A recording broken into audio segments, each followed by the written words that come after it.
PKS memang beda. Anies yang salah baca data BPS, tapi Presiden Jokowi yang disalahkan.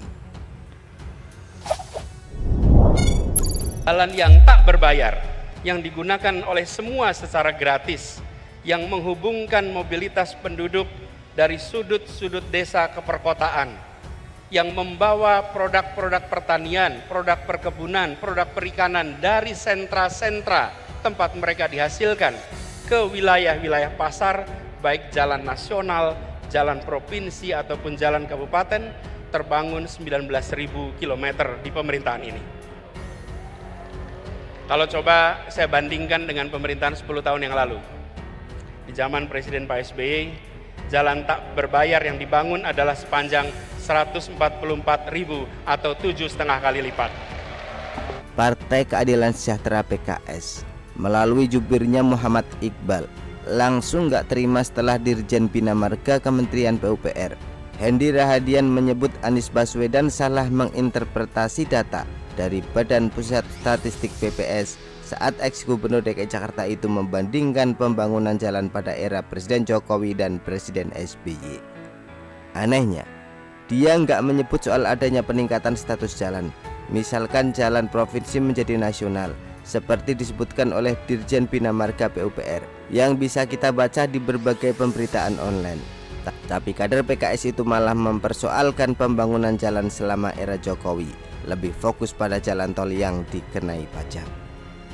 Singkatan jalan tol, tax on location, artinya jalan yang dikenakan pajak, sehingga bukan sesuatu yang terlalu pas untuk dibanggakan karena rakyat harus membayar, kata Iqbal pada Rabu 24 Mei 2023, seperti yang dilansir detik.com. Lucunya lagi, Iqbal lantas menyebut bahwa komersialisasi jalan tak langsung berdampak kepada rakyat, kecuali di momen tertentu seperti mudik. Ia mencontohkan beberapa jalan di daerah yang rusak lantaran pemerintah lebih fokus ke pembangunan jalan tol. Orang ini jubir kelas nasional atau kelas kecamatan ya, kok sempit banget pemikirannya. Apalagi dalam pengakuannya, Iqbal ini mengelak kalau disebut Anies salah baca data, tapi malah memuji SBY yang disebut punya prioritas membangun jalan nasional.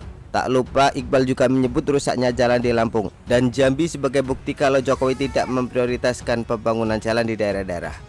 Wow banget kan jurus menjilatnya, karena mentang-mentang partainya berkoalisi dengan Nasdem mendukung Anies, begitukah? Tapi nggak usah heran kalau membaca statement orang PKS ya. Kita juga tidak susah menilai manakah kondisi yang benar, karena kita cukup menganggap kalau kader PKS berkata, maka yang benar adalah yang B, data yang sebaliknya. Lagi pula, menilai keperluan jalan tol hanya untuk mudik, itu lucu banget. Kan bilang bego nggak boleh ya? Apa dia nggak paham soal dampak positif secara berantai berkat adanya pembangunan jalan tol secara masif? Bagaimana dengan rakyat yang mendapatkan diuntung karena daerah mereka dipakai untuk jalan tol? Nanti jangan-jangan narasinya rakyat diusir penguasa rezim supaya bisa bikin jalan tol, kan geblek. Selain itu, pembangunan jalan di daerah akan menjadi kewenangan pemerintah daerah kan ya. Kalau jalan itu berstatus jalan nasional, ya memang pemerintah pusat kudu ikutan berperan.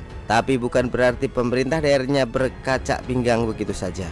Kayak pose Anies pas ketemu Presiden Jokowi saja dipikirnya. Akhirnya meminjam omongan Pak Basuki Menteri PUPR, kalau beliau dididik buat bekerja, bukan untuk berdebat. Pas nyindir Anies. Rasanya percuma juga debat sama jubir PKS soal kesalahan Anies membaca data BPS itu. Anies memang gak pernah salah kok di mata mereka.